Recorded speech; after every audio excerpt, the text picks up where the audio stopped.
Buenas tardes, bienvenidos a un nuevo webinar de Global Ports, en este caso para hablar del Plan Caputo, el DNU 70 y la Ley Ómnibus, y en particular el impacto en la economía, la pesca y la industria naval, es decir, en el sector también portuario, marítimo y de comercio exterior, que es lo que nos ocupa particularmente, ¿no? El gobierno puso en marcha su plan económico, una amplia reforma que apunta a la desregulación de la economía, y ha afectado diversos sectores productivos que de hecho han estado desfilando en estos días por el Parlamento Nacional, cada uno de ellos mostrando, digamos, las críticas y los apoyos que tienen para esta etapa y para este paquete de medidas que, bueno, hemos visto que en el sector tiene efectos particularmente negativos para la industria pesquera y para la industria naval, digamos, muy ligada justamente a la industria naval, que ha tenido una recuperación en el último tiempo, construyendo buques para este sector pesquero, ¿no? que ha estado funcionando bastante bien en el último tiempo, ¿no? Lo que queremos analizar hoy es cuáles son los efectos que está causando, qué implicancias tiene para la industria nacional, cuál es el impacto económico de estas medidas, bueno, cuáles son las reformas también. Al discutirse toda la vez hay como una especie de confusión en lo que se está discutiendo, ¿no? Son muchas cosas que se discuten al mismo tiempo, lo que hace difícil enfocarse, y uno quiere enfocarse obviamente en qué pasa con el sector, qué pasa con las exportaciones, qué pasa con la economía en la parte que nos toca directa, ¿no? Y por esa razón he invitado para que me acompañen en este webinar a varios especialistas. Vamos a empezar con Federico Pastrana, es economista, es expresidente del BICE y el director del Centro Periferia. Si está Federico por ahí, voy a pedir que lo sumemos.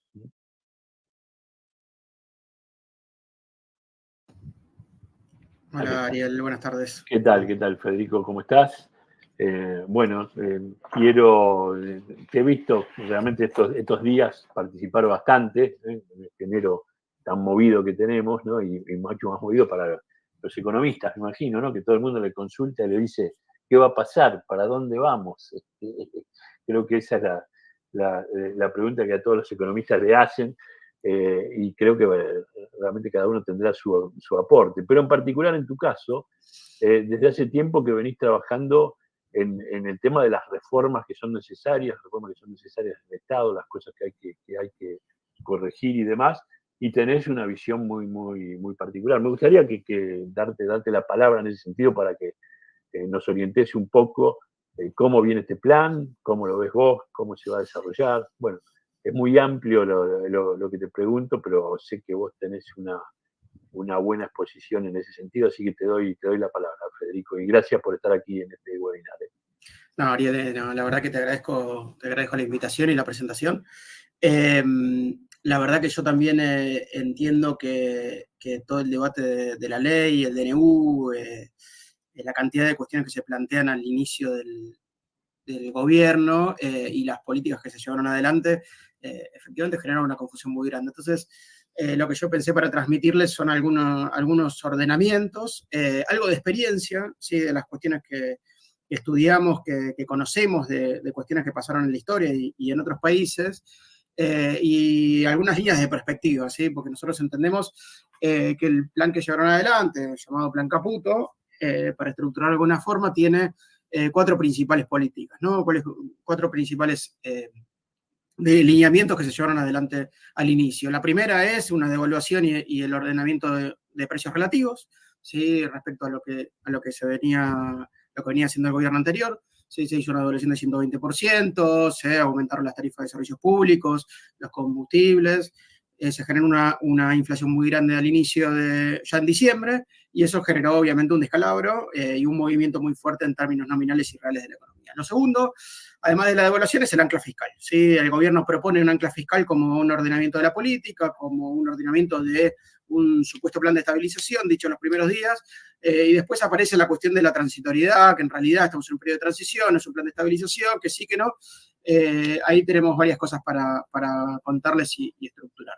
Tercer eje de política monetaria laxa, una cuestión central y bastante peculiar del programa actual, que es que la tasa de interés está baja respecto a la inflación y eso genera una licuación de los activos financieros en pesos y eso genera movimientos y da ciertas pautas para el futuro.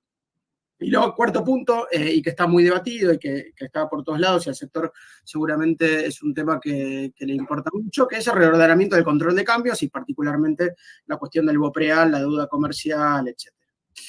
Entonces, teniendo en cuenta lo que se hizo hasta acá, nosotros lo que creemos es que si esto se interpreta como un plan de estabilización, creemos que va a fracasar.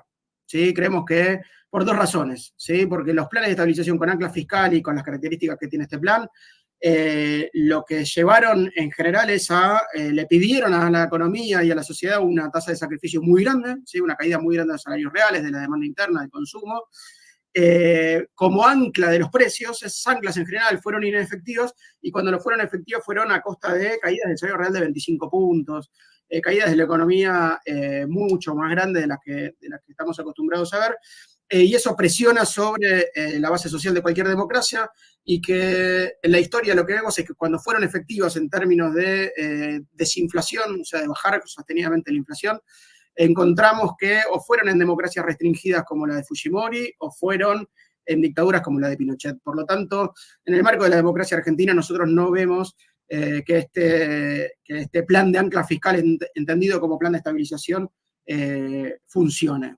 Por la historia y después porque creemos que la economía argentina está en un régimen de alta inflación, que tiene mucha inercia inflacionaria y que hay una indexación creciente, que lo vamos a charlar en un ratito, que lleva a que se establezcan pisos cada vez más altos de inflación y que el ancla fiscal o cualquier esquema recesivo que imponga un disciplinamiento sobre los precios, en general, además de que es muy sacrificado, es poco efectivo. ¿Sí? Es poco efectivo. Y en ese sentido, tenemos una definición clara: cualquier plan de estabilización que quiera salir del lugar en donde está Argentina hoy, con estas tasas de inflación, tiene que desindexar la economía, ¿sí? Tiene que romper la indexación actual y frenar la inercia inflacionaria.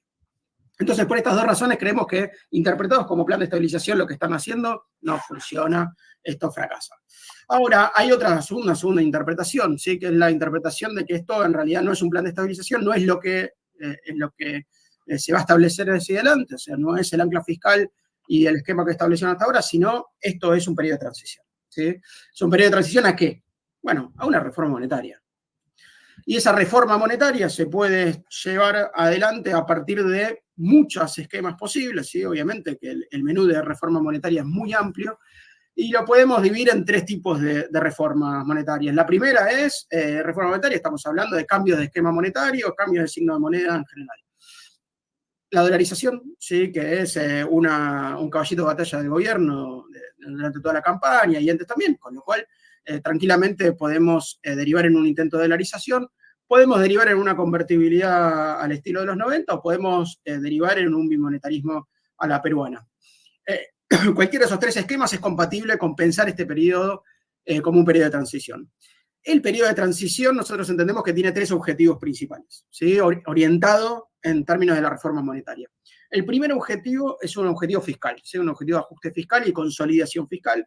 Está muy dicho, está totalmente debatido esta semana respecto al debate del proyecto de ley.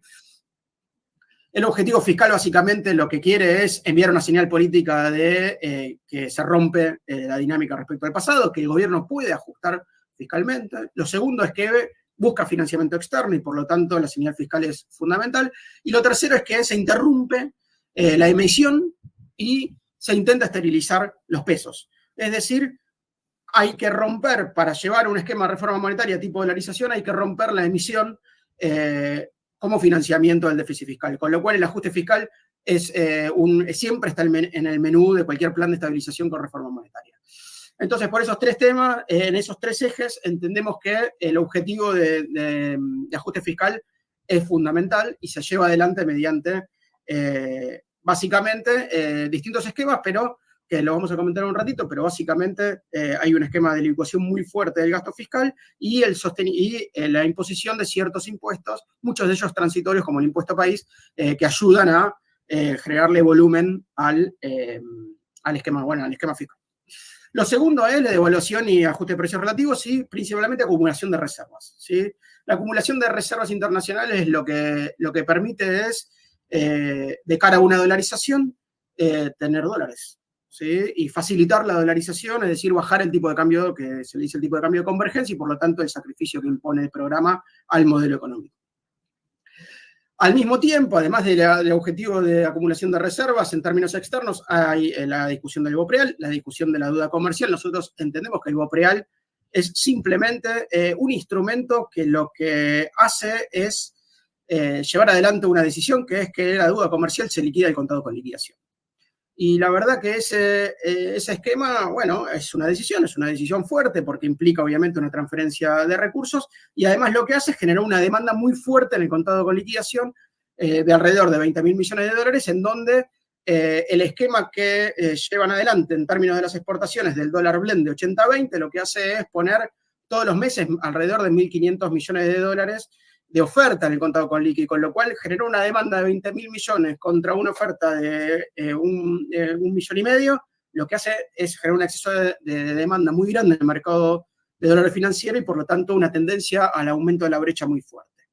Y esto genera obviamente una complicación que vamos a hablar en un ratito, pero el objetivo de reservas internacionales se da en el marco de un ordenamiento de la deuda comercial y al mismo tiempo de una devaluación muy grande. Tercer punto, y fundamental, sobre todo pensando en un esquema de reforma monetaria posterior, es la licuación de los pesos, ¿sí? La licuación de los activos financieros en pesos. Eso lo que hace es generar menores demandas, una menor demanda de dólares, básicamente, y una licuación permanente de los stocks. Y eso genera condiciones mejores a la hora de pensar una reforma monetaria y una dolarización. En ese marco, el BOPREAL también se puede pensar en términos de dolarización. ¿Por qué? Porque implica dos cosas. Lo primero es esterilizar, es decir, sacar pesos del mercado. Y lo segundo es dolarizar pasivos, ¿sí? Dolarizar deudas, en este caso, deuda del Banco Central. Ahora, el problema es que estos tres objetivos que se plantea el Plan Caputo conviven con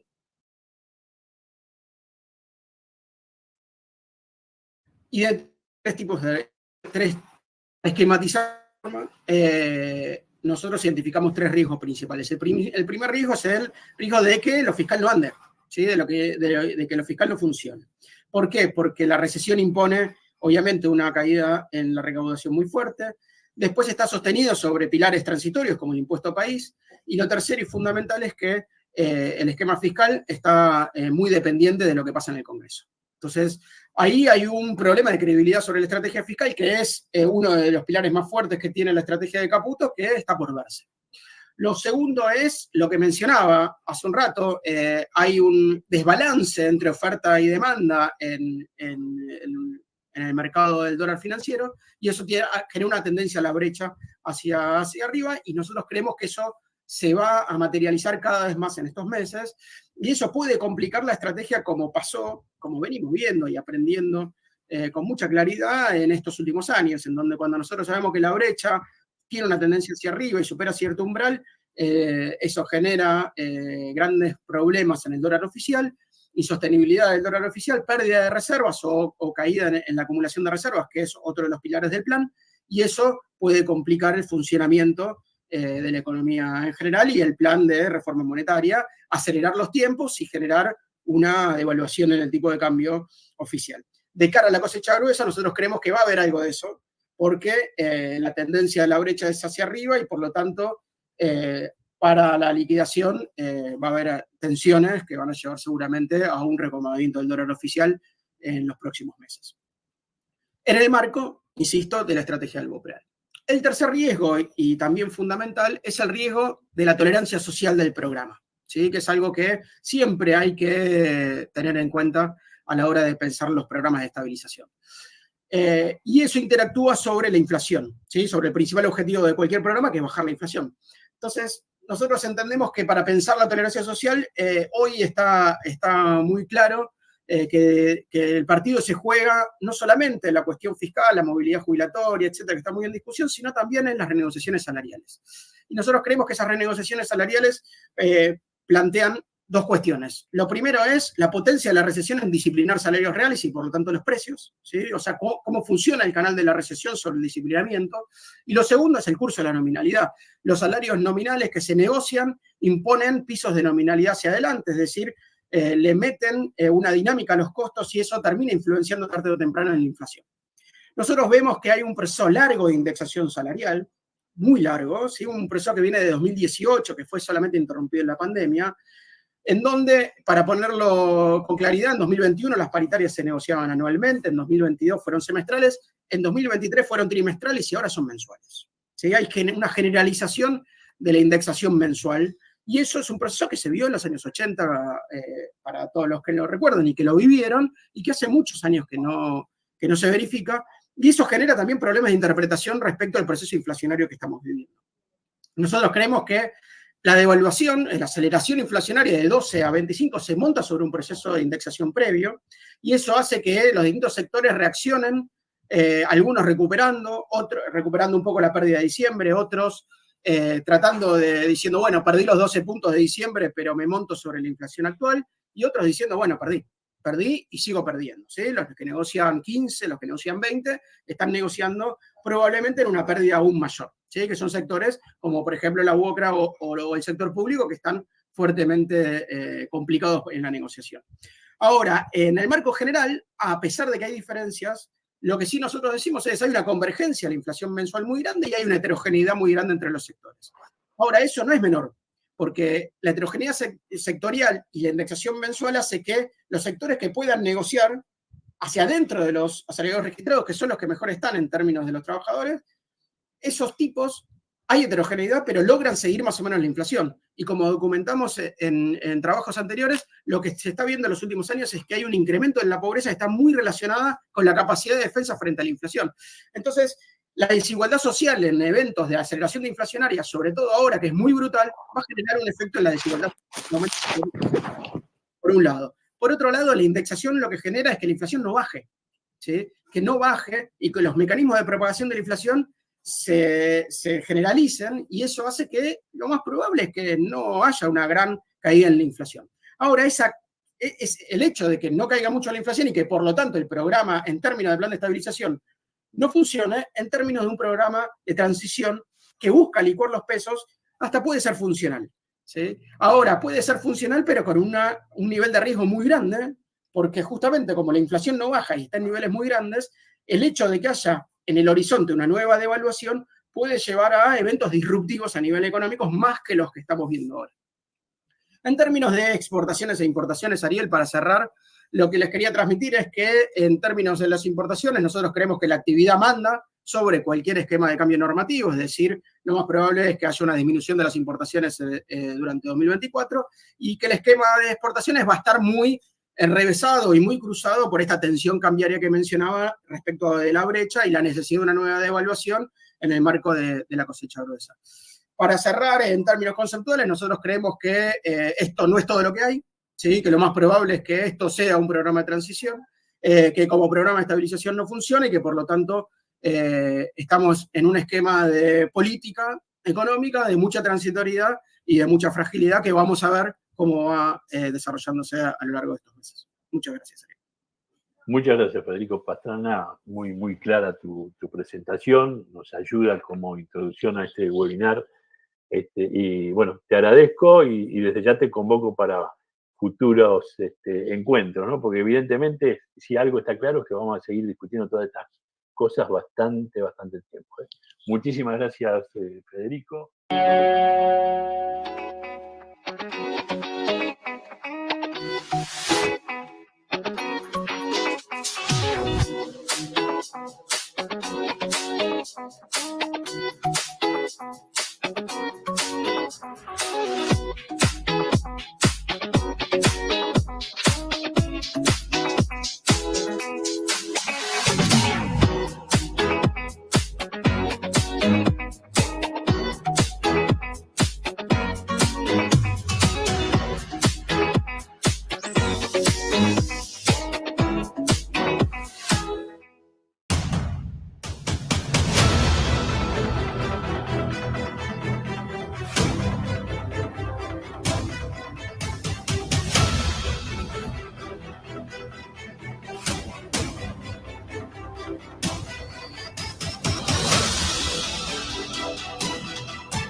Voy a dar paso ahora a los panelistas que he invitado para este programa, los que nos han acompañado ya muchas veces, y también lo mismo digo, ¿no? Espero que en el futuro van a seguir acompañándonos porque es necesario que analicemos todas estas cuestiones, ¿eh?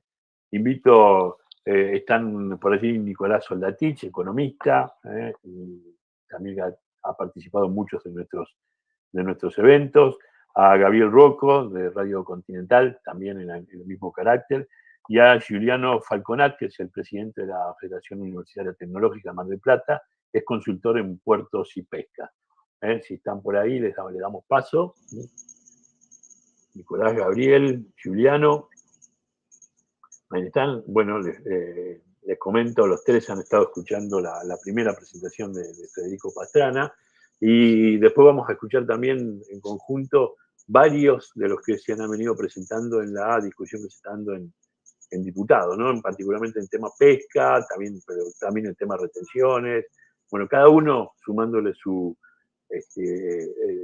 visión y su opinión al respecto, y qué cosas les parecen bien y qué cosas les parecen mal de lo que se está discutiendo, ¿no? En el recorte, obviamente, que hacemos nosotros para nuestro sector. Cada sector tiene lo suyo, ¿no? Quizás sea esa una de las cuestiones más complejas que tiene la discusión de esta ley ómnibus, ¿no? La cantidad de cosas que ataca y que quiere tratar al mismo tiempo. Lo que le voy a pedir una primera reflexión, digamos, si por ahí lo podemos simplificarlo y decir, digamos, qué tiene de positivo y qué tiene de negativo esta discusión que se está dando, digo, para decirlo a modo de cápsula, por decir así, ¿no? Porque después quiero que escuchemos a los protagonistas del sector y después hagamos una nueva reflexión. Empezamos contigo, Nicolás, ¿te parece? Como quieras, mi amigo. No sé si me escuchas bien. Muy bien, muy bien. Bueno. Adelante.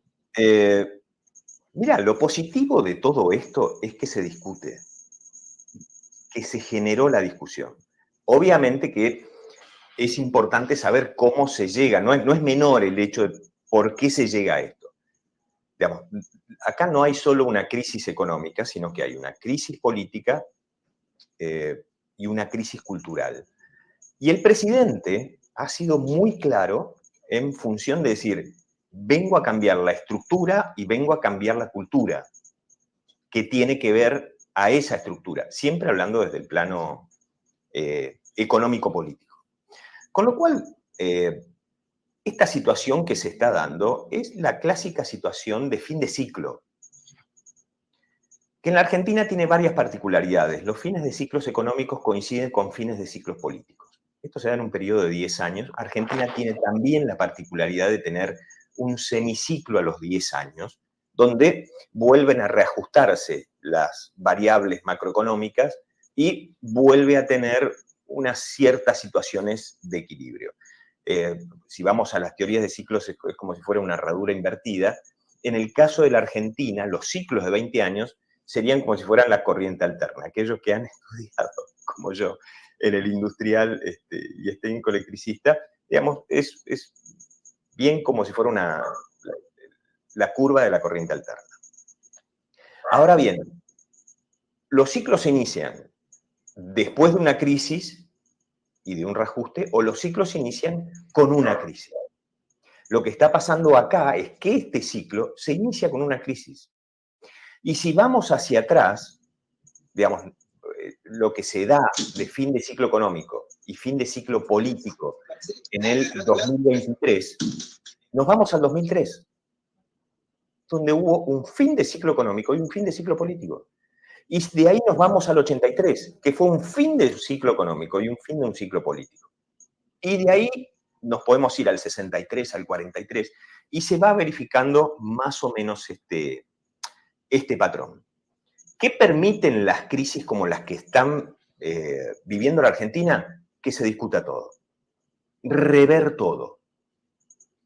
Es cierto que hay sectores que van a terminar perjudicados, es cierto que hay sectores que van a hacer más sacrificios que otros, pero también permite visibilizar las necesidades, el potencial y la estructura de cada uno de los sectores. ¿Por qué? Porque se discute.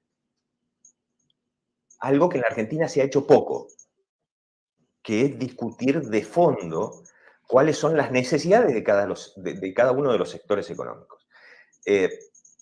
La economía tiene infinidad de problemas, muchos más incluso que los que Federico describía. Cada variable que vemos tiene un problema, y esto amplía la discusión. Claramente lo que hizo el presidente y este nuevo gobierno es lo que clásicamente se hace cuando uno quiere hacer una política de shock, que es lanzar todas las medidas de golpe en un muy corto plazo. Muy corto plazo. Y que se discuta todo lo que se tenga que discutir. Ahora bien, en los últimos 40 años, las dos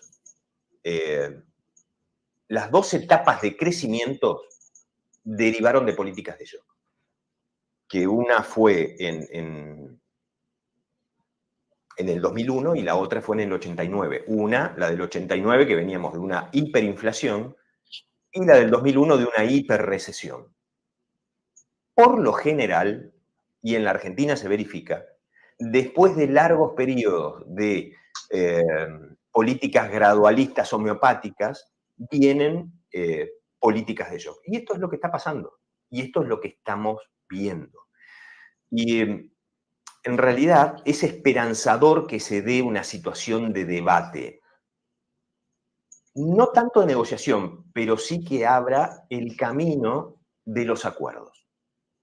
Por eso es importante la participación que están teniendo los gobernadores. De hecho, los gobernadores del sur hicieron un planteo respecto a lo que es la pesca, que es un bien transable, y la verdad es que tenemos poco en la Argentina para nuestra única fábrica de dólares, que son las exportaciones, y aparte somos un país que exporta poco. No revisé el último año, pero por lo general en los últimos 20 años no llegamos al 15% del PBI lo que se exporta, de lo cual ese 15%, el 85% son prácticamente productos primarios, con bajo nivel de industrialización. Todo ese combo da la situación que hoy estamos: 50% de pobres, déficit fiscal, recesión, inflación, estanflación, 11 años prácticamente de falta de creación de empleo formal. Bueno, todo esto es un combo de problemas. ¿Cómo se sale de los problemas? Bueno, clásicamente en la Argentina se ha dado históricamente a través de políticas de shock y a través de un cambio radical de un modelo de concepción económica y un modelo de concepción política. Porque ambas confluyen, o por lo menos revisando la historia, ambas confluyen en un mismo periodo. Y esto se está dando. Si nos vamos antes de que gane Milei, los que llegaron a la...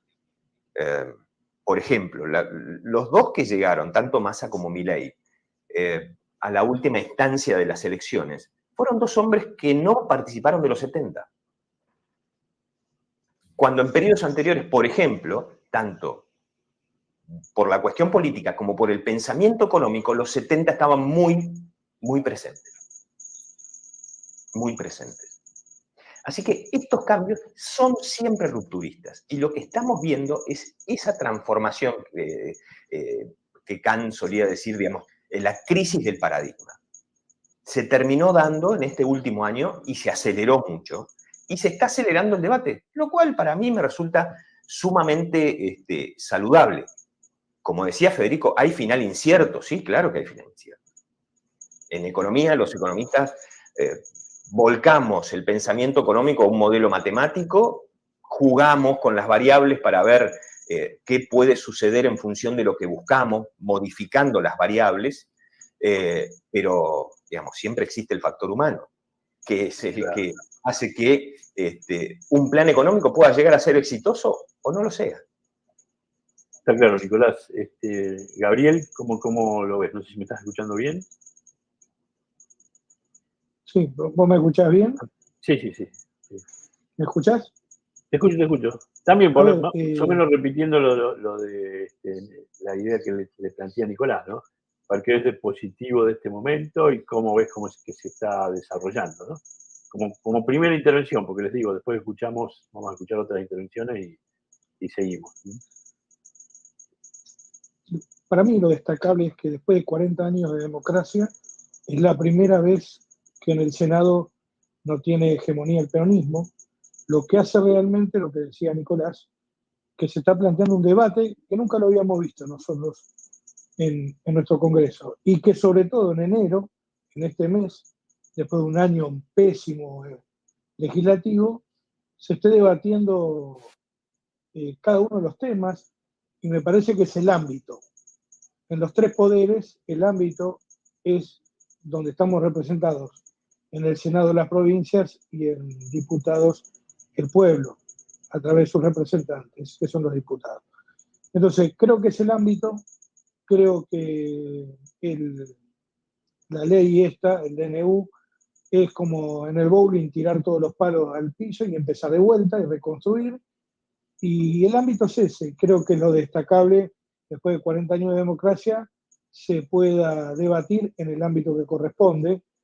Y después vamos a la letra chica, que es la etapa 2, que es que cada sector involucrado, así como lo hicieron los gobernadores, como bien vos referiste a los gobernadores patagónicos y todas las involucrados en la pesca, hayan hecho un planteo, porque son las economías regionales, que son fundamentales.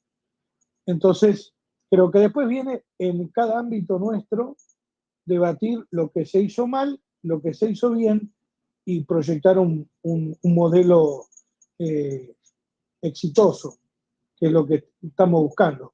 Yo creo que si recordamos los 40 años de democracia en economía, solamente en pruebas y aciertos tendríamos el plan económico del futuro.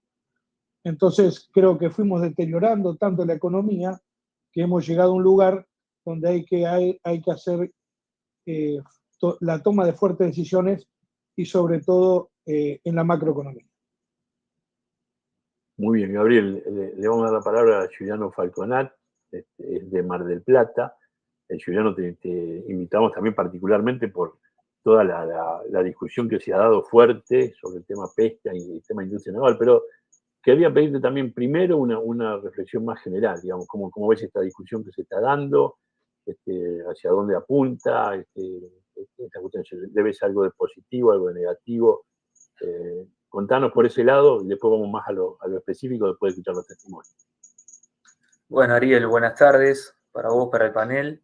Yo honestamente, en cuanto a lo que se propone, digamos, detrás de lo que fue el decreto de necesidad de urgencia, luego este megaproyecto de ley ómnibus, respecto a lo que son las cosas que se ponen sobre la mesa, en lo positivo nada, me cuesta mucho encontrar algún aspecto que sea favorable para el desarrollo nacional, favorable para la industria, favorable para la sociedad, pero sí coincido con lo que decían Gabriel y Nicolás recién respecto al debate. Me parece que en el debate sí hay algunas cuestiones para destacar, particularmente, si se quiere, los sectores productivos, el abroquelamiento tanto de la parte sindical como la parte empresarial.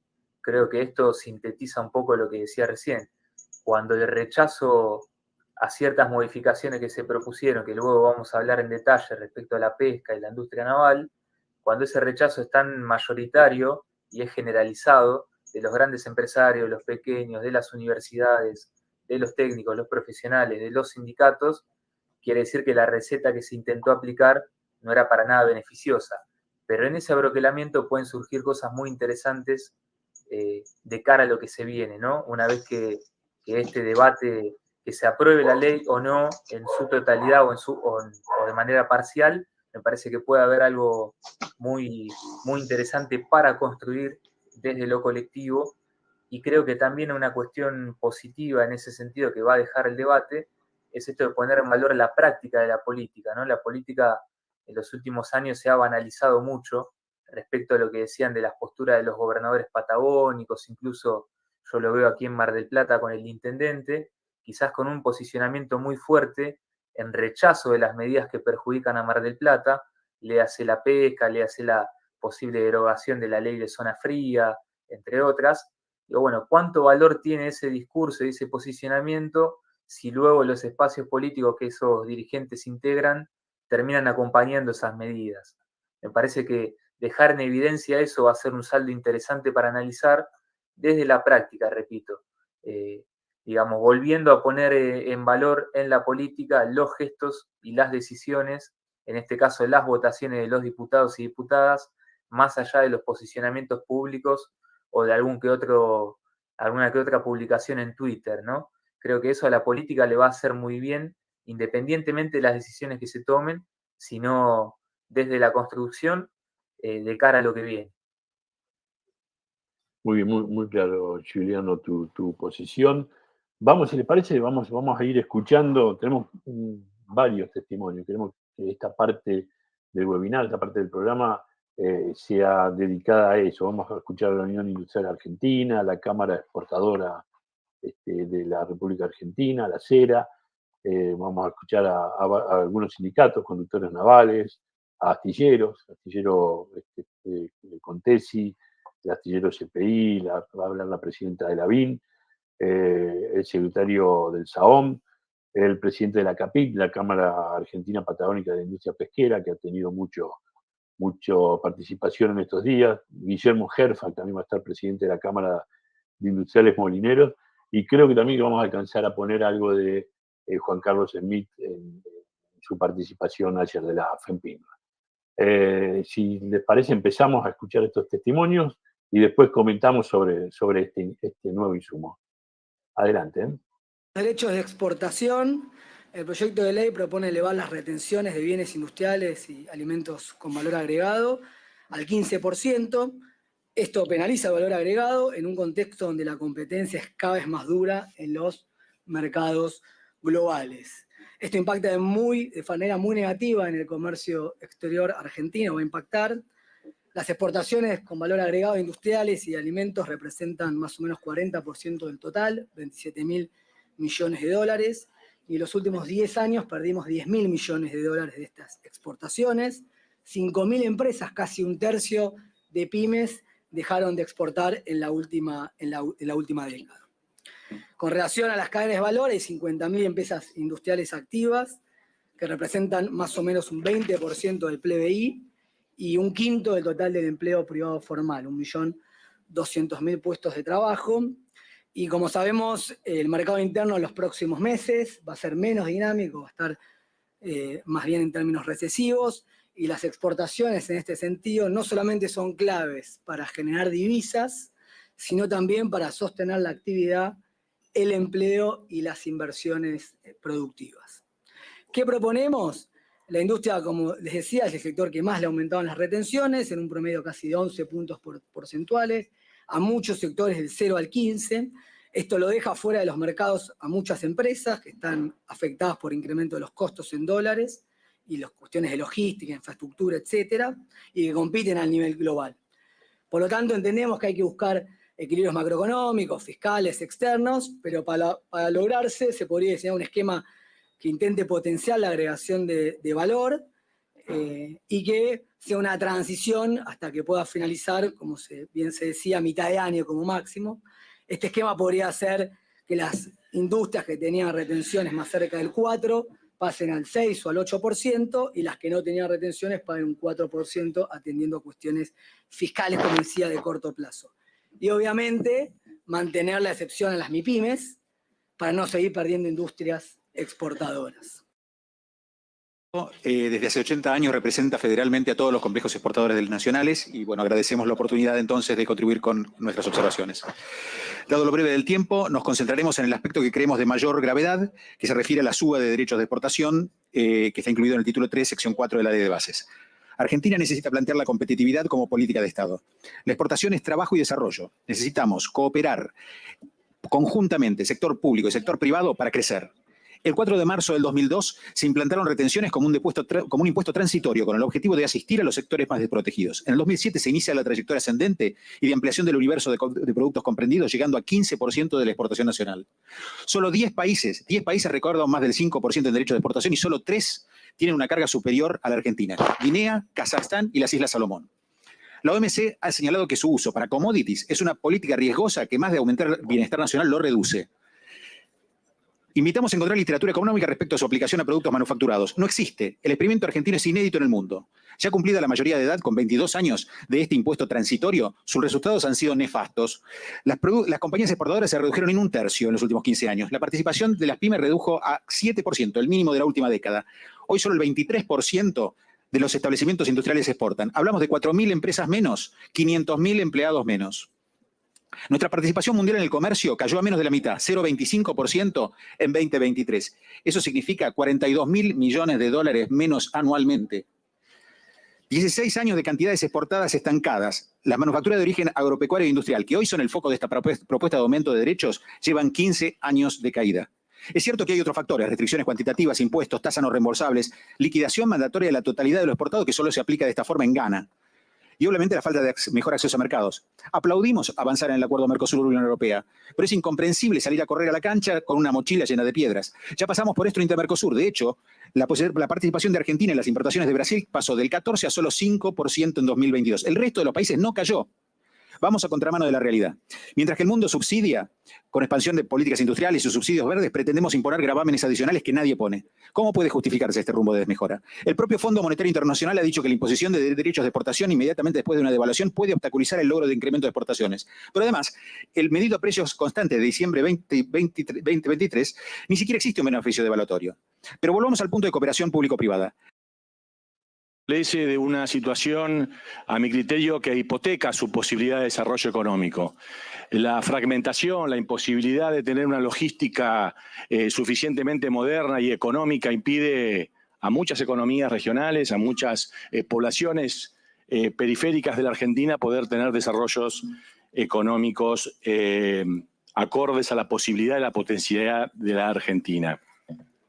Es evidente que el costo logístico hoy hace al 30 o el 40% de cualquier bien o servicio que consumen las poblaciones. No es una casualidad que el 50% de la población argentina esté ubicada en un radio de 150 kilómetros del puerto de Buenos Aires. Es evidente que mucho que viene que ver con esta situación es el ordenamiento logístico. La Argentina arrastra hace muchas décadas un estado de fragmentación, un estado de imposibilidad de poder hacer desarrollos regionales. Hoy pensar, y tenemos que tener conciencia, que lo que cuesta $1 ser transportado por agua, cuesta 10 pesos en un ferrocarril y cuesta 100 pesos en un camión. No es una cuestión de competencia entre un sistema y otro, sino que cada uno tiene su potencialidad de acuerdo a las situaciones en que se encuentra. Pensar que nuestro complejo de Tierra del Fuego, que requiere la importación de insumos o la transferencia de productos finales a los consumidores, está alimentada a 4.000, 3.500 kilómetros por camión, eso ya significa prácticamente una definición de imposibilidad e inviabilidad. Pensar que la Patagonia, que nuestros langostinos de Puerto Deseado, que nuestras frutas del Alto Valle, que nuestros limones de Tucumán llegan por camión al puerto de Buenos Aires, hacen pensar que es evidente que muchos anteriores opinaban, y creo que estamos todos de acuerdo, la necesidad de que la Argentina tenga que hacer un aumento sustancial de sus exportaciones. No hay posibilidad de expandir las exportaciones si la Argentina no modifica su matriz de transporte. No es una cuestión de logística, no es una cuestión de soberanía, es una cuestión técnica. Adolecemos, por ejemplo, el hecho de que se habla de hidrovía, cuando en la realidad estamos hablando del río Paraná y del río de la Plata. A veces se dice que se concesiona una hidrovía, no se concesiona, cuando realmente el sujeto geográfico de hidrovía es inexistente. Es un sujeto geográfico inexistente. Lo que sí existe, lo que es un sujeto geográfico por todos conocido, se llama río Paraná y río de la Plata. Por ambos ríos, casi el 90% de la economía argentina apoya sus desarrollos. Por eso hablar del puerto de Buenos Aires en forma aislada, fragmentada, como un elemento aislado, calificado por si tiene mayor o mejor eficiencia, si va a estar privatizado o no privatizado, me parece que no es un adecuado punto de partida. A conductores y motoristas navales que se desempeñan a bordo de buques mercantes de bandera nacional como jefes u oficiales de máquina, ya sea en distintas actividades, remolcadores de puerto, remolcadores de empuje, areneros, petroleros y también un sector muy importante que es la pesca. Primero que nada queremos decir que rechazamos categóricamente tanto la ley ómnibus como el DNI. Liquida los derechos de huelga, criminaliza la protesta y reformas que son claramente anticonstitucionales. Va contra la libertad sindical y entrega sobre todo nuestros recursos naturales y nuestra soberanía. Pone en riesgo también la salud de nuestros propios compañeros y de nuestros jubilados. Entonces le pedimos en nombre a todos los legisladores, en nombre de todo el personal marítimo nuestro, en nombre de todos nuestros compañeros conductores y motoristas navales, a los legisladores que rechacen de plano la ley y el DNU. Y hablando de la ley de pesca puntualmente, y solo para poner en conocimiento de lo que estamos hablando, porque hay funcionarios que evidentemente tratan a la pesca nada más como la pesca del calamar. Y tenemos muchos caladeros en la Argentina, muy importantes, como el langostino, la merluza, la pesca de costa, diversas especies, como la centolla también. Y en este momento, con esta ley de pesca que se pretende desregular, acá no están desregulando nada, sino que acá están rompiendo algo que está funcionando bien. La pesca al Estado Nacional le insume 0 pesos. Al contrario, el año pasado dejó en nuestro país 2.000 millones de dólares en exportación.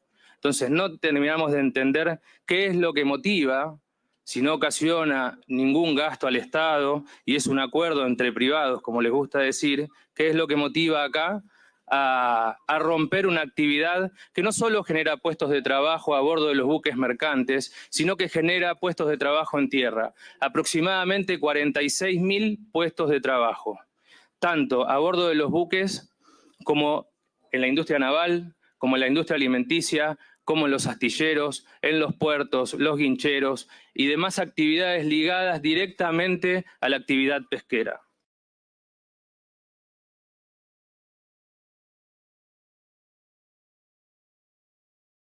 En 1947, mi abuelo era pescador, llega mi padre y desde muy pequeño se orienta hacia el trabajo de reparador y constructor naval, y ahí es donde nace el astillero de la juventud cuando él tenía apenas 19 años de edad, que luego se convertiría en la actual astillero naval Federico Cortés y compañía. O sea que somos una empresa que tiene más de 70 años de historia y que dentro del segmento de la industria naval nos hemos especializado en el rubro de la construcción y reparación de barcos pesqueros. Mi padre siempre se sintió un trabajador más que un empresario, y hasta que el puerto se lo permitió, él venía al astillero, se ponía en mameluco y iba a trabajar en el taller a la par de sus operarios. La industria naval es una madre de industria, ¿no? En el poder de multiplicación de empleo. El efecto de multiplicación económica que genera en el resto de las actividades productivas es muy grande. Pero en la Argentina llegamos a generar en forma directa casi 60, 80.000 empleos, un proyecto de ley muy malo que ha sido redactado desde la base del desconocimiento y del prejuicio hacia el sector pesquero. Es una industria que de 150 años de antigüedad, extremadamente competitiva, que compite hoy desleal contra una flota extranjera de la milla 201, que se ha bancado en los últimos 3 años de atraso cambiario de una manera estoica, que soporta derechos de exportación y a pesar de eso produce algunos productos de alto valor agregado, que genera 46.000 empleos, que tiene 377 plantas en tierra, que no son solamente los 800 buques, y que generamos 1.800 millones de dólares anuales de exportaciones, somos el 8º complejo exportador del país. El proyecto de ley, tal como está planteado, destruye todo eso, lo aniquila, y cambia el artículo 27 de la Ley Federal de Pesca, que es un artículo meritocrático, que distribuye las cuotas en base a historia, empleo, inversiones, procesamiento, lo cambia por un solo parámetro que es la mayor oferta económica. Eso nos tiene un desconcierto por varios motivos. Primero porque ignora la existencia de la industria. e ignora que ese tipo de licitaciones no se aplica en ninguna pesquería del mundo que sea histórica y en su máximo rendimiento. Pero si eso nos parece absurdo, nos parece muchísimo más absurdo después permitirle a las flotas extranjeras operar con personal extranjero, descargar desde puertos foráneos sobre alta mar. O sea, es el fin de la zona económica exclusiva, es el fin de la soberanía argentina. Mientras se debata esto, mientras siga en vigencia, el impacto es inmediato. ¿Por qué? Porque nuestra industria vive de expectativas. Yo le vendo un barco a un empresario para renovar su barco viejo si tiene la expectativa de que va a poder pescar. Mi padre es un inmigrante italiano que vino a Argentina en 19... La historia de SPI a lo largo de los años es de desarrollo y crecimiento. El proceso de transformación es transformar ideas. Una persona que se capacita para soldar, otra que se capacita para hacer mecánica, los ingenieros que le empiezan a poner creatividad y formas nuevas a esas embarcaciones, lo mejor que tenemos en pos del beneficio del desarrollo de una ciudad. Pero uno siempre piensa que, digamos, no se va a atentar con los procesos virtuosos que tiene la Argentina. El decreto, las derogaciones y los cambios que se hicieron, las derogaciones de algunas leyes, van a permitir lo que hemos venido batallando por años, que tiene que ver con la importación de buques usados y buques nuevos. Bueno, los buques nuevos podían entrar y podrán ingresar, digamos, no nos oponemos a eso es competencia. Lo que no podemos competir es con buques usados, ¿bien? Y esto tira todo abajo. Esto tiene que ver, si pueden ver a la industria naval como parte del desarrollo nacional, ¿no? Y claro, para nosotros fue como el tiro de gracia la ley Ómnibus y su propuesta de modificación en la 24922, que, digamos, un sector que es virtuoso, como es la pesca, y que genera en su cadena de valor una virtuosidad en la industria naval, se vio amenazada, fuertemente amenazada, ¿bien? Mar del Plata se puso de pie y estaba dispuesta a navegar a donde tuviera que navegar para poder ser escuchada, el poder sentarnos a conversar. Creemos nosotros, a partir de la experiencia que hemos tenido, a partir de esa crisis del 2001 y todo lo que fue el recorrido de los 90, y de donde con más y con menos, con luces y con sombras, hemos podido reconstruir una matriz industrial que nos permitió sostener el empleo, que nos permitió sostener el entramado industrial y calificar a los trabajadores y a los técnicos y a los profesionales. Creo que hoy el mundo se encuentra en una disputa fundamentalmente en el plano del trabajo. Hemos pasado periodo en nuestro país y la pandemia fue sin lugar a duda esa crisis sanitaria que golpeó al mundo entero. Creo que un objetivo claro de un trazado, de un consenso establecido entre los actores del trabajo y el Estado para sostener el empleo. La libertad de mercado, la libre importación y el tema de la retención a los valores agregados creo que no contribuyen absolutamente nada a sostener el trabajo, a sostener el empleo, a sostener la distribución equitativa de un salario que alimente precisamente uno de los dogmas del capitalismo, que es el consumo. Creo que en ese marco nosotros sostenemos que este DNU, que tiene alrededor de 664 artículos, debe ser lo suficientemente debatido y rechazado por el cuerpo legislativo, porque se está discutiendo nada más ni nada menos que la vida de todos los argentinos y las argentinas desde el trabajo. Y se pueden hacer un montón de interpretaciones, pero de lo que estamos seguros y de lo que estamos convencidos es de que Argentina tiene, para pivotear su crecimiento y su desarrollo en sus recursos naturales y en los recursos energéticos, fundamentalmente el anclaje para poder desarrollar su matriz de crecimiento. Y creo que en ese marco, la liberación, la desregulación de la economía, en las experiencias que ya hemos tenido y la liberación de las importaciones no son buenos para el tejido industrial. Golpea básicamente a los sectores industriales. Mire, yo provengo de un sector donde ha dado una fuerte discusión alrededor de lo que son los recursos histícolas y cómo está planteado, donde intentan, o por lo menos establecen la licitación internacional de las cuotas de pesca. Hay empresas argentinas, hay trabajadores argentinos, hay un entramado industrial a lo largo y a lo ancho del país que tiene que ver con el valor agregado, que es con la construcción del barco. No se puede licitar esos permisos internacionalmente y poner bandera de conveniencia, poner libre importación de buques usados, que los tripulantes sean extranjeros. Y además hay un recurso fundamental también en lo que nosotros denominamos la Pampa Azul, que tiene que ver con uno de los grandes temas que va a estar en disputa en el mundo, que es la cuestión energética. El hidrocarburo, el gas y el petróleo. Necesitamos restablecer las pautas, sí, de un consenso de una Argentina que apunte en el corto, en el mediano y en el largo plazo la trazabilidad de un proyecto donde esté vinculado el Estado, el capital y el trabajo para fomentar una matriz industrial que verdaderamente congene a todos los actores. Trabajadores y sobre todo a muchas empresas radicadas hace muchos años.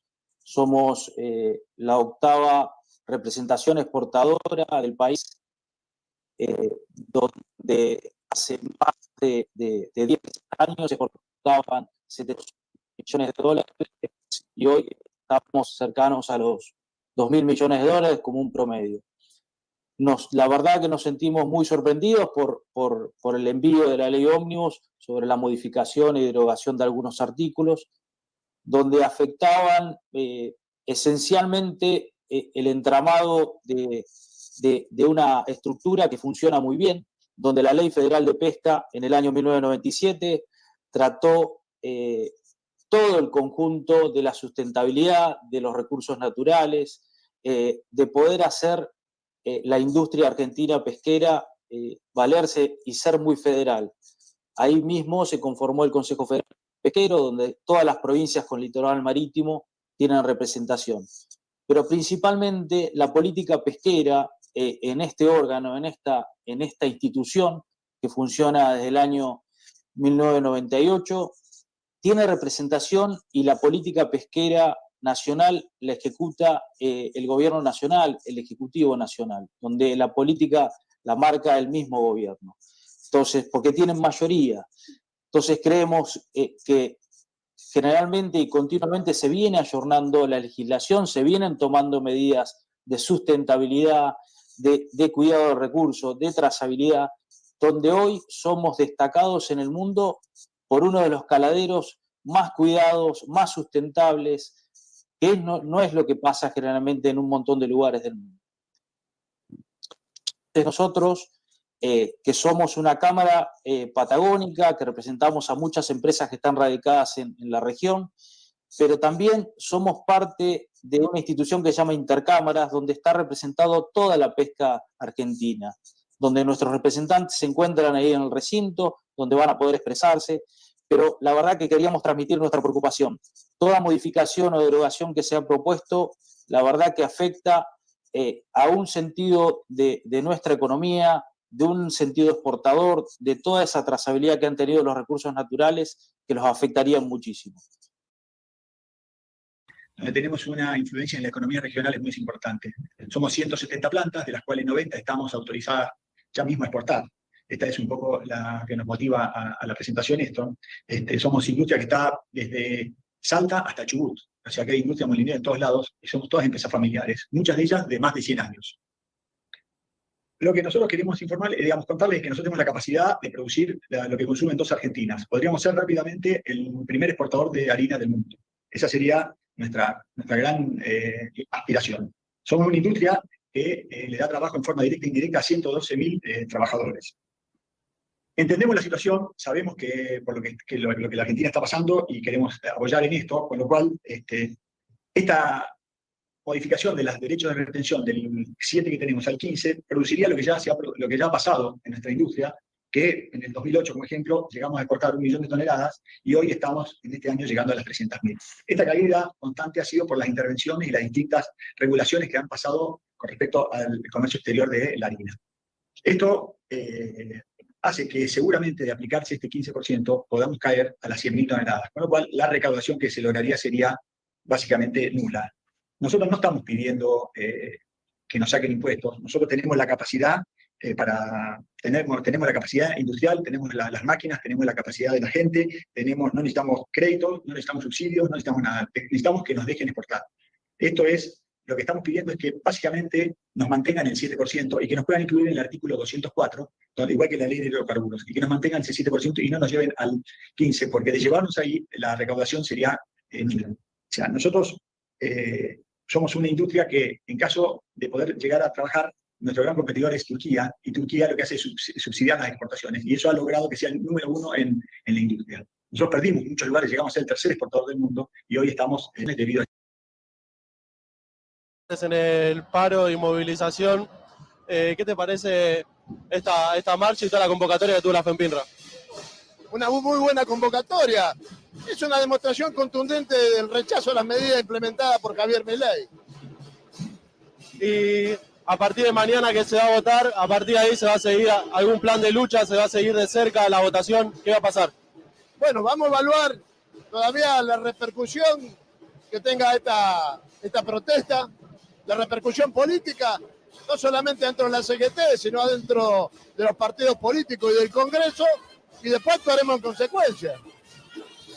Es una buena medida esta, la marcha y la convocatoria de cara a lo que se va a llevar mañana. Es una medida de respaldo a todos los legisladores que quieran cumplir con el mandato que le dio el pueblo. El pueblo le dio un mandato, defender la Constitución, las instituciones de la República, las conquistas sociales. Bueno, eso es lo que esperamos que hagan cuando voten en el recinto. Muchas gracias.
Compañía Argentina de Servicios Portuarios Sociedad Anónima, una empresa de capitales argentinos, marcando el camino. Gasport, Charting the Course.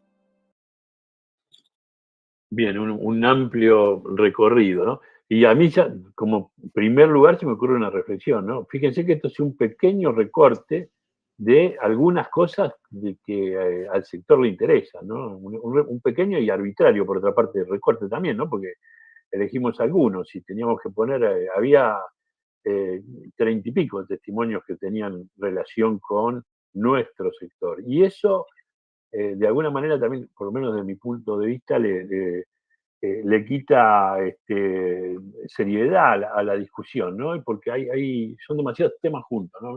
A mí me abruma un poco eso. La idea de hacer este webinar era también un poquito recortar y ver en lo que nos toca a nosotros, lo que nos toca al sector, qué es lo que está pasando y qué es lo que realmente va a cambiar en el mediano plazo, ¿no? A partir de todo esto. Sé que estamos un poquito pasados de tiempo, queríamos hacerlo en 1 hora, estamos en 1 hora ya. Así que te pido, Nicolás, que sé que también tenés un compromiso, ¿no? Así que si querés cerrar y una reflexión, no pensando que va a ser la última reflexión, vamos a seguir hablando, como digo, de todo esto en próximos webinars, pero de lo visto hasta acá, ¿qué podés decir, Nicolás? Mira, vuelvo a mi reflexión de la primera parte. Las crisis... Me acordó de algo. Un gran estadista que enfrentó una situación muy crítica, como es una guerra, Winston Churchill, decía, no hay que desaprovechar una buena crisis. No hay que desaprovechar una buena crisis. La Argentina tiene una crisis y la tiene en muchos de los sectores, porque es una crisis estructural. Esto permite poder discutir de fondo todas las variables, las necesidades de los sectores, las exigencias que tienen los sectores para funcionar. Acá, en todos los videos que pasaste, es bastante disímil. Sí hay algo que queda, me parece, bastante claro, lo que tiene que ver con la industria naval y la industria pesquera, que es claramente una matriz de desarrollo, con una cadena de valor muy consolidada. Muy consolidada. La apertura irrestricta no sería, digamos, para este sector algo beneficioso. Ahora sí, es muy importante que el sector se haya visibilizado de la forma en que se hizo en la discusión donde se tiene que dar, que es el Congreso. Estamos viendo una discusión en un poder de la nación que el último año prácticamente no trabajó, en el 2023. Y eso es sano. Y eso es sano. Fíjense que a partir de la ley ómnibus, del decreto, el sector pesquero y el sector naval salió a explicar qué es lo que hace y lo bien que lo hace. Y la verdad es que las situaciones de crisis que deben parir un modelo político y económico nuevo en ese orden, entre otras cosas, tiene que mostrar cuál es la situación de cada uno de los sectores. Y esto se está permitiendo hacer. Y esto me parece que es un punto muy importante que se está dando en la Argentina. Por otro lado, si vemos de los últimos videos, excepto el de Juan Carlos Smith, que es un poco general su posición política, pero no puntual y particular, cuando hablaba el presidente de la Cámara Molinera, decía, lo que nosotros necesitamos es que nos dejen hacer. Somos privados, tenemos acuerdos entre privados. En realidad todo nuestro sector se vio postergado como consecuencia de intervenciones y regulaciones. Bueno, ese debate también es importante, porque durante muchos años en la Argentina se ha sostenido que las regulaciones y las intervenciones eran necesarias y que eran importantes y que eran parte de un modelo estructural, ¿sí? Que son 3 escenarios diferentes. Una cosa que el modelo estructural sea intervencionista y regulado, y otra cosa que el Estado participe promoviendo, regulando e interviniendo en algunos factores de la economía que terminan siendo estratégicos para su desarrollo potencial. Al presidente Milei mucho no le gusta cuando le citan a Keynes, a él le gusta mucho más Hayek, que es un modelo muy, muy liberal, muy abierto, pero muy académico. Está claro que la preponderancia del capitalismo en el mundo fue lo que triunfó. ¿Por qué triunfó? Porque es el que de la mejor manera puede llegar a adaptarse a las realidades de los países y las regiones. Y hablo de adaptar, no de implementar un paquete cerrado, porque claramente el economista que había estado al principio, Federico, él hablaba de que la economía está en un proceso de indexación que ya lleva mucho tiempo. Y desindexar es todo un trabajo que no se puede hacer con una apertura irrestricta. Quizás hay que buscar un modelo intermedio que tenga que ver mucho más con el pensamiento estructuralista latinoamericano, que representantes nuestros fue Previch, Aldo Ferrer, hay una foto, fue mi profesor en la facultad, donde, digamos, plantea que claramente el modelo de desarrollo y el modelo de promoción y de promover todas las variables macroeconómicas y los sectores que son potencialmente importantes dentro de una economía, tienen que basarse a partir de la realidad y a partir de que el Estado participe en la capacidad de promover eso. Déjame darte un ejemplo bastante tonto. A veces no es tan fácil que el sector privado participe en el sector energético si no ve que la Argentina o que el país en cuestión tenga una senda de crecimiento que pueda llegar a sostenerse mínimamente en promedios interesantes en los próximos 50 años, por la importancia de las inversiones. Y por eso, generalmente, los estados son quienes participan en esos proyectos que terminan dándole la materia necesaria y fundamental para poder desarrollar una política, por ejemplo, industrial. Es imposible que alguien venga a invertir en un desarrollo industrial si no le podemos garantizar la energía. Bueno, con lo cual la participación del Estado y a veces la regulación de algunos sectores para promoverlos, no para limitarlos, es saludable, pero todo en su medida justa. Como es saludable la discusión política, como son saludables los acuerdos, como es saludable no apurarse a veces. Por eso que en el Congreso se tienen que tomar también el tiempo que tienen que tomarse para discutir las cosas lo más profundamente posible. Y me parece que la participación de los representantes sectoriales fue muy saludable. En política está mal cuando llegamos temprano y cuando llegamos tarde. Hay que tener la capacidad de llegar justo. Y me parece que una crisis da esa posibilidad y esa oportunidad. ¿Cómo va a terminar toda esta historia? Bueno, está en desarrollo. No me acuerdo qué periodista decía historia en desarrollo. Creo que sí, no, tampoco trajimos a ningún tarotista ni nada, así que bueno, eso no lo vamos a preguntar. Simplemente tratemos de ver cómo está transitando, ¿no? Cómo al rengo hay que ponerlo a caminar para ver de qué renguea. Y me parece que lo que se está haciendo es poner a caminar todas estas nuevas propuestas que en definitiva fue lo que la gente votó. Milei no está haciendo nada que no haya dicho en campaña. Yo creo que en los últimos 40 años ha sido el candidato más sincero y el presidente que ha hecho lo que decía que iba a hacer. Y planteó la discusión que estaba proponiendo. Así que, digamos, por lo pronto a mí me parece todo muy saludable. Sí hay que dividir algo que los economistas hoy no podemos analizar, porque no hay un plan económico.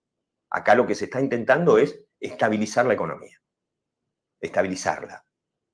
Sin la estabilización es imposible construir un plan económico. Obviamente que la están estabilizando con un norte que tienen en función de su ideología y, y del cambio cultural que están planteando desde el punto de vista económico y político.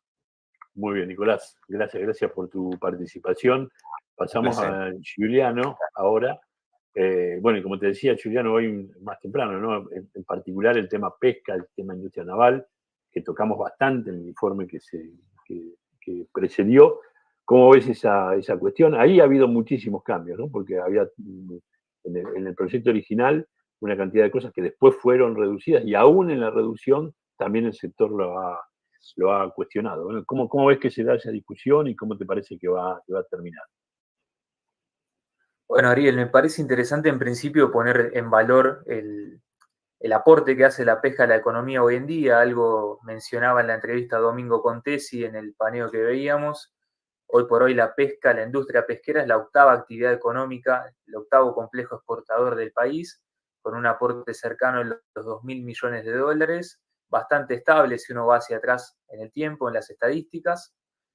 Genera de manera directa 40.000 empleos aproximadamente, en forma directa únicamente, y hoy por hoy nuestra flota desembarca en los puertos del país 800.000 toneladas al año, de las cuales poco más del 50% vienen a la ciudad de Mar del Plata, donde también hay mucha mano de obra en tierra, por lo cual poco más del 50%, si uno lo toma como algo lineal, de los empleos generados están en nuestra ciudad, Mar del Plata. Lo que busca el gobierno en la ley ómnibus desregular, la ley federal de pesca que se aprobó el 9 de diciembre de 1997, la última modificación que tuvo esa ley fue durante el gobierno de Mauricio Macri en el año 2017, si mal no recuerdo, con lo que fue la incorporación de la renovación de la flota pesquera. Luego de eso no se volvió a tratar. Y las dos o tres cuestiones que más alarman al sector, que más nos preocupan de lo que se busca implementar, por un lado son el otorgamiento de permisos de pesca a buques extranjeros, es decir, que el Estado le permita libre y abiertamente capturar recursos de nuestro mar a flota extranjera. Todos conocemos las imágenes de las inmediaciones de la zona económica exclusiva, la milla 200, donde las flotas de buques, en su mayoría españoles, taiwaneses, chinos y de otros orígenes, pescan, ingresan y salen a nuestra zona económica exclusiva, que es muy difícil de controlar por la extensión que tiene el litoral marítimo, y eso es fuertemente criticado por todos los sectores políticos. Imagínense la gravedad, cómo se profundizaría esa situación si el gobierno ahora avala y permite y le otorga permisos de pesca a esos buques para que pesquen hasta la costa, digamos, no en la milla 200, a 350 kilómetros de la costa, sino cercanos a nuestras costas.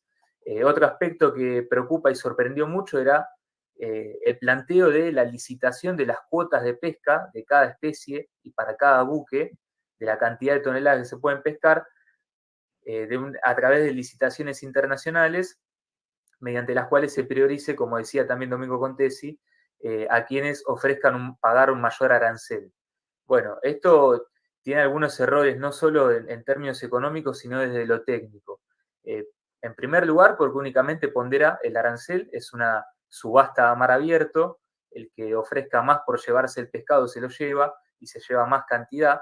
En segundo lugar, porque esto no es como construir un edificio en un terreno que uno lo conoce, que pueda hacer un estudio de suelo, que va al municipio a ver cuántos pisos te permite hacer catastro, sino que acá el recurso pesquero hay especies que son migratorias, hay variación en el clima, hay apertura y cierre de zonas de pesca, hay zonas de veda, las temporadas de pesca van variando según las consideraciones que el INIDEP eleva a través de sus campañas, digamos, de estudio, de sus técnicos, y que el Consejo Federal Pesquero y el gobierno ponen en marcha con toda esa información sobre la mesa, por lo cual no es un sector económico, no es una actividad que tenga esa estabilidad para poder llevar a cabo ese estudio. También varían los precios internacionales, por lo cual uno no puede tener un esquema de costo sostenible en el tiempo, y es una actividad muy cambiante.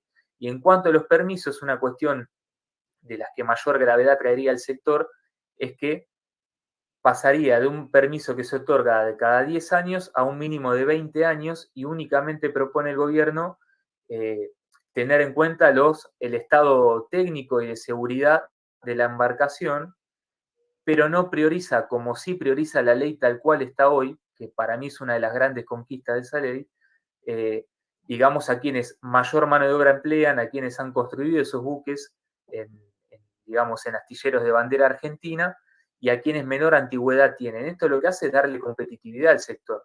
El que tiene un buque más nuevo quiere decir que lo repara, quiere decir que lo construyó hace menos tiempo. El que lo hizo en un astillero argentino y no uno español, como generalmente sucede, y permitió que esa cadena de valor se amplíe de la mano de la industria naval, que requiere a su vez de otras industrias como la metalúrgica, la siderurgia, la química, la alimenticia, etcétera, etcétera.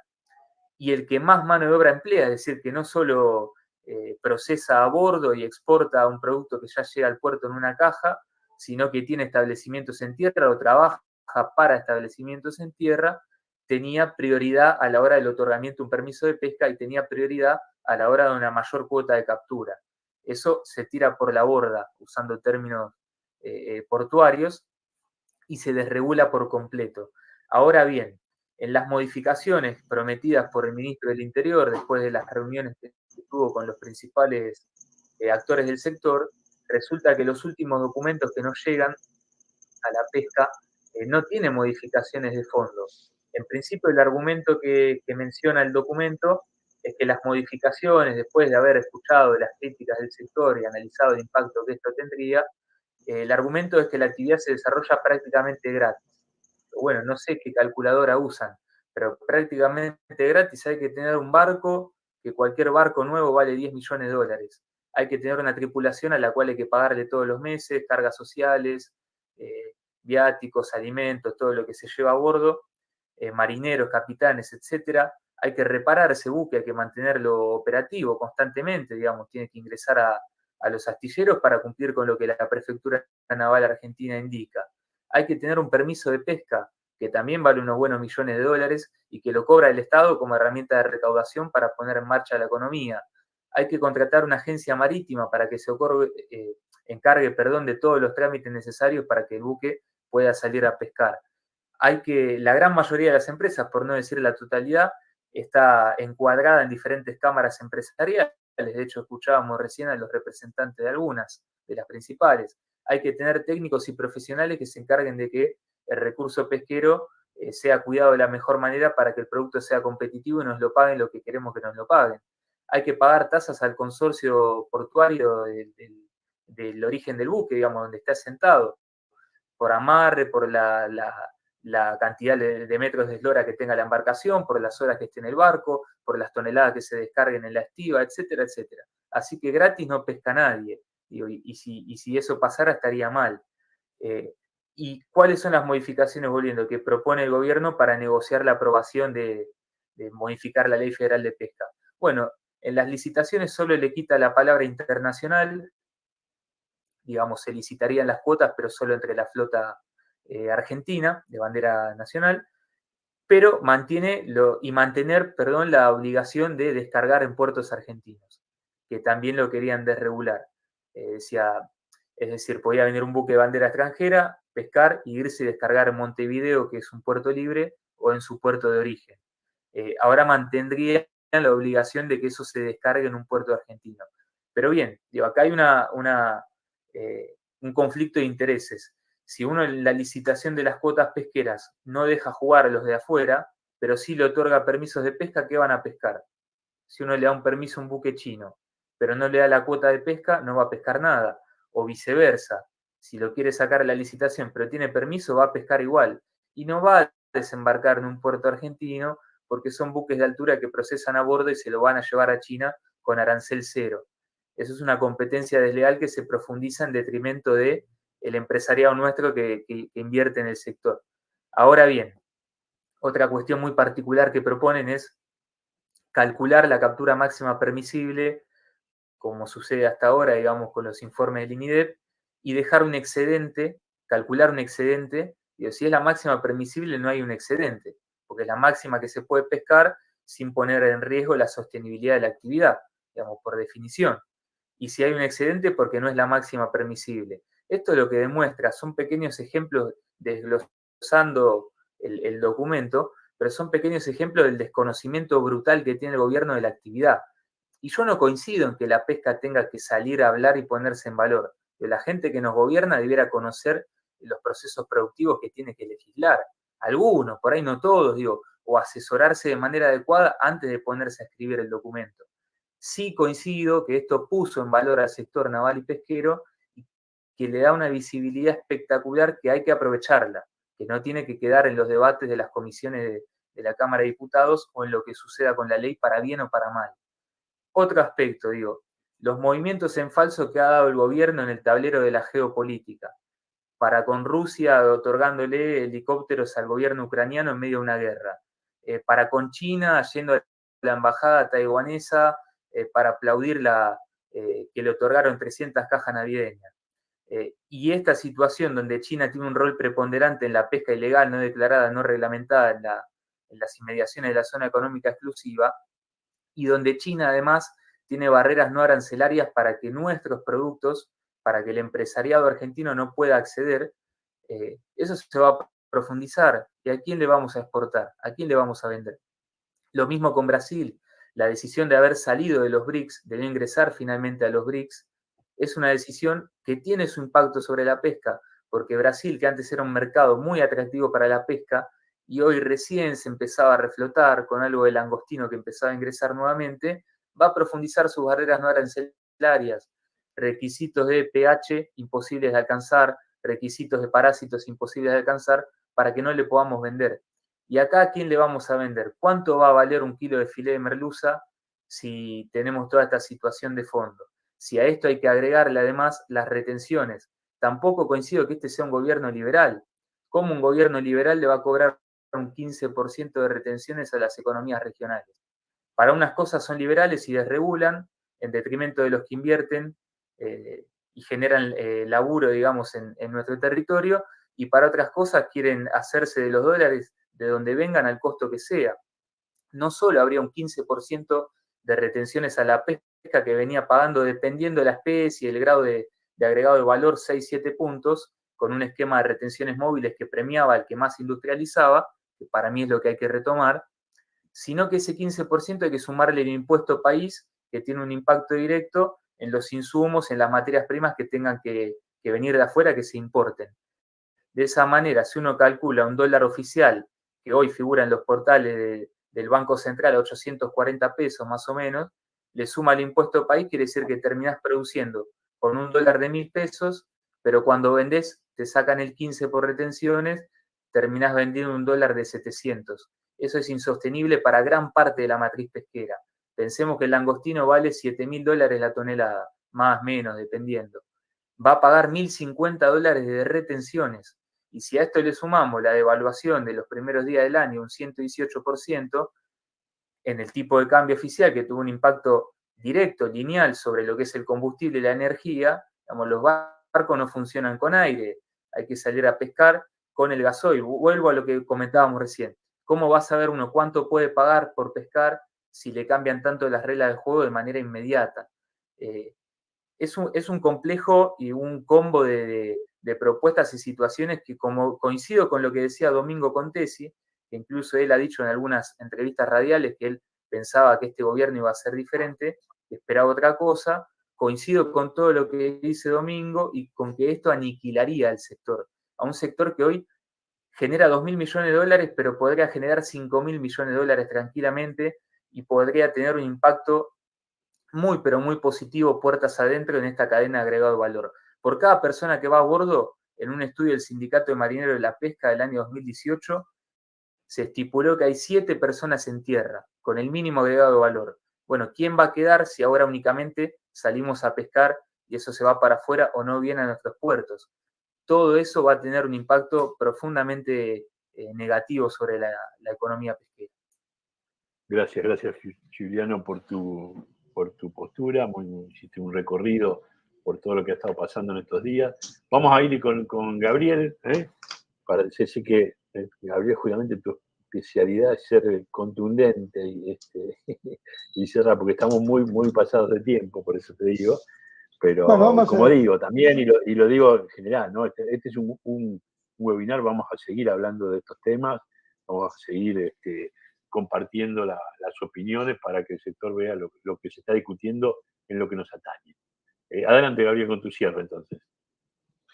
Bueno, breve, vamos a tratar de ser breve. Bueno, agregar a lo que dice Juliano, además, que esos puestos de trabajo que él menciona están focalizados y regionalizados, con lo cual la sustitución de esos 6, 7 puestos de trabajo vinculados a la pesca es muy difícil la sustitución, con lo cual lo único que hace es una de las consecuencias de la década del 90 fue sectores devastados, porque había que tener alguna continuidad para evitar las consecuencias posteriores, los efectos colaterales de la toma de decisiones. Con relación a los temas, creo que hay que debatirlo con los profesionales. Creo que los sectores, como bien habla muchas veces Juan Carlos Smith, el sector no tiene visibilidad, tenemos un puerto de Buenos Aires absolutamente obsoleto, nuestras infraestructuras son pobres, el puerto de Mar del Plata debería tener urgentemente mucho más herramientas para poder sacar no solamente la pesca, sino todo lo que tiene que ver con la producción de la papa en Balcarce, que va en camiones al Gran San Pablo. Entonces, es un lugar para debatir y para construir a cara descubierta, como yo lo digo. La experiencia que yo tuve en algún gobierno, cuando se sentaron todo el sector en la mesa, valía lo que se hablaba ahí, porque si tenés criterio y defendiendo una idea y un concepto que es generar trabajo, exportaciones. A ver, yo creo que se distorsionó el tema de las retenciones y hoy es un impuesto más que no tiene ninguna estructura como la debería haber tenido, que era regular los precios internos, que ese es el objetivo de una retención. Con un tipo de cambio alto es aplicarlo para que no impacte sobre los precios internos. Los precios internos hoy son tienen los mismos precios que en Europa, nadie hace caso omiso a eso, y realmente tenemos una distorsión de precios relativos terribles.